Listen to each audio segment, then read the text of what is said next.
तो आज से इसरो के मिशन आदित्य की शुरुआत हो रही है। भारत एक बार फिर इतिहास रचने जा रहा है। इसरो कुछ देर के बाद 11:50 का वो समय होगा जब सोलर मिशन आदित्य L1 को लॉन्च कर देगा। आदित्य L1 को लॉन्च करने की सभी तैयारियां पूरी कर ली गई हैं और तय समय पर आदित्य L1 मिशन के लिए PSLV C57 को लॉन्च किया जाएगा। काउंटडाउन शुरू हो चुका है। 11:50 का वो समय होगा क्योंकि ये भारत का पहला सूर्य पर केंद्रित मिशन है जिसकी लागत लगभग 400 करोड़ रुपए है। सबसे कम लागत का ये सूर्य का मिशन है और सूर्य से जुड़े रहस्य अब हम तक पहुंचेंगे। तो ये बड़ी खबर हम आपको बता रहे हैं। मिशन आदित्य की तैयारी भी अब पूरी हो चुकी है। जबरदस्त उत्साह न सिर्फ इसरो के वैज्ञानिकों में है बल्कि पूरे देश में भी है क्योंकि चंद्रयान 3 की बहुत बड़ी कामयाबी के बाद एक और इतिहास रचने के लिए भारत और इसरो पूरी तरीके से तैयार है। बिल्कुल, और L1 पॉइंट तक ये पहुंचेगा क्योंकि L1 पॉइंट यानी कि लैग्रेंज पॉइंट जहां पर भारत पृथ्वी की ग्रेविटी खत्म होती है, सूर्य की ग्रेविटी शुरू होती है यानी कि न्यूट्रल पॉइंट। और जो ये बिल्कुल धरती से सीधी रेखा पर है सूर्य की तरफ, ऐसे में सीधा सूर्य वहां से दिखेगा। मेरी सहयोगी प्रियंका इस वक्त हमारे साथ लाइव मौजूद हैं, सीधे उनके पास चलते हैं। प्रियंका, आप कहां पर मौजूद हैं और क्या तैयारियां की गई हैं इस मिशन को लेकर के, इसके सीधे प्रसारण को लेकर? देखिए जसप्रीत, KR मंगलम वर्ल्ड स्कूल विकासपुरी पे मौजूदगी है हमारे साथ बहुत सारे बच्चे हैं। एक खास चीज़ मैं यहाँ पर आपको दिखाना चाहती हूँ कि बच्चों को ना केवल आज के सोलर मिशन के बारे में बल्कि रॉकेट किस तरीके से लॉन्च होता है वो भी एक यहाँ पर डेमो दिखाया जा रहा है। तो मैं आपको भी ये तस्वीरें लाइव दिखाती हूँ यहाँ पर कि किस तरीके से ये बच्चों को यहाँ पर ये एक रॉकेट लॉन्चिंग का आप कहें एक मॉडल या किस तरीके से होता है। अब आप देखिए से ये देखा आपने कि किस तरीके से इन्होंने ये दिखाया कि रॉकेट लॉन्चिंग की क्या प्रॉपर्टीज रहती है। मेरे साथ बहुत सारे बच्चे हैं, उनसे बात कर लेते हैं। चलिए किससे शुरुआत करें? आपसे शुरुआत करते हैं। क्या होने वाला आज ये बताइए।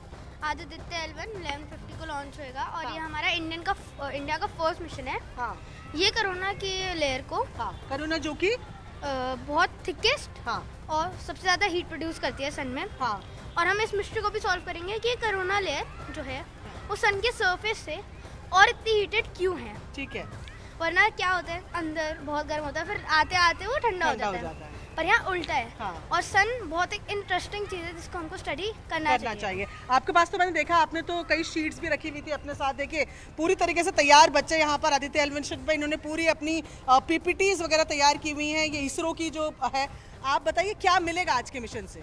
आज के मिशन से हमें काफ़ी सारा ज्ञान बटोर पाएंगे हम। जैसे कि इसरो ने अपनी बुकलेट में दिखा रखा है, तो हम इन साइंस पेलोड्स यानी इन साइंस तमाम चीज़ें जो मिलने वाली हैं जिनमें जैसे कि इन्होंने बताया कि कोरोना मास इजेक्शन की बात है, उसके बारे में स्टडीज़ होगी। जैसे इन्होंने बताया कि टेम्परेचर कितना गर्म और कितना ठंडा और फिर गर्म कैसे होता है, ये तमाम चीज़ें स्टडी होंगी। ये बताइए आप में से कोई साइंटिस्ट बनना चाहता है या कोई रॉकेट साइंटिस्ट बनना चाहता है, ऐसा कोई है? आप सब यही, अच्छा, ये तमाम बच्चे जो बनना चाहते हैं। ये बताइए आज जो मिशन होगा ये जो जा रहा है ऊपर, ये जलेगा नहीं जब सन इतना गर्म होता है? तो ठीक है प्रियंका, आप बने रहिए हमारे साथ, हम लौटेंगे आपके पास। लेकिन बहुत गर्व का विषय ये भी है कि बहुत छोटे बच्चे हैं और अभी तो ये मिशन लॉन्च होने वाला है, उसके बाद स्टडी करेगा, लेकिन पहले से ये बहुत कुछ अभी से इस मिशन के बारे में जानते हैं। हम लौटेंगे आपके पास, लेकिन खास मेहमान भी हमारे साथ लगातार बने हुए हैं। डॉक्टर AK सिंह जी, आपसे मेरा सवाल ये है क्योंकि इस वक्त जो भी हमें देख रहा है, न्यूज़ 18 इंडिया देख रहा है, वो बहुत सरल भाषा में ये तो समझ गया है कि आखिर इसरो एक बार फिर से क्यों ये मिशन कर रहा है, चंद्रयान के बाद सूरज पर क्या स्टडी होगी, क्या मिल जाएगा। लेकिन आप मुझे ये भी समझाइए बहुत सरल भाषा में, क्योंकि ये भी समझना जरूरी है कि धरती और सूरज के बाद एक बीच में गुरुत्वाकर्षण, ग्रेविटी का जो बैलेंस जगह है, वहां पर ये मिशन लॉन्च किया जा रहा है। ऐसा नहीं है कि बहुत जहां पर, क्योंकि तापमान सूर्य पर बहुत ज्यादा होता है। आप सरल भाषा में समझाइए कि L1 जब यहां से लॉन्च किया जाएगा तो वो कहां पर पहुंचने वाला है।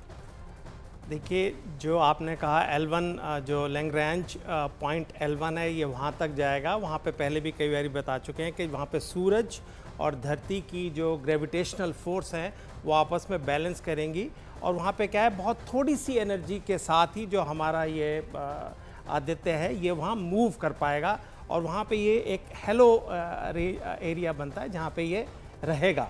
वहाँ से एक तो अनइंटरप्टेड वो सूरज को हमेशा देख पाएगा और वो सिर्फ जो टोटल डिस्टेंस है उसका 1% हम कवर करेंगे, 99% हम कवर नहीं कर पाएंगे, क्योंकि उससे ज़्यादा कवर करने में as we go closer to the sun the temperature increases, then you need more technologies. अगर बिल्कुल पास जाएंगे तो वो जल जाएगा। जो एक पार्कर प्रोब है जो नासा की है, बिल्कुल AK सिंह जी, आप उसी पे आ रहे थे और यही मेरा सवाल आपसे है कि आपने कहा 1% को हम कवर कर रहे हैं, यानी कि जो पृथ्वी से L1 पॉइंट तक जाएगा 1% है, 15 लाख किलोमीटर को कवर करेगा, 15 करोड़ किलोमीटर डिस्टेंस है। आप ये बताइए कि जो अमेरिका का मिशन है पार्कर प्रो जिसकी आप बात कर रहे थे, कैसे हमारा मिशन उससे अलग है, क्योंकि वो सबसे महंगा मिशन है अभी तक सूर्य का। देखिए इसमें कोई शक नहीं, वो सबसे महंगा मिशन है और वो काफ़ी पुराना हो गया है, वो अपनी लास्ट फेज़ में है, लास्ट फेज़ में है। अगर इन दोनों को कंपेयर करना तो मैं मुनासिब नहीं मानूंगा, लेकिन मैं कहूँगा कि जिस कॉस्ट पे, जिस स्ट्रेटेजी पे जो ये आदित्य L1 को हम लॉन्च करने जा रहे हैं, वो अपने आप में एक मिसाल है।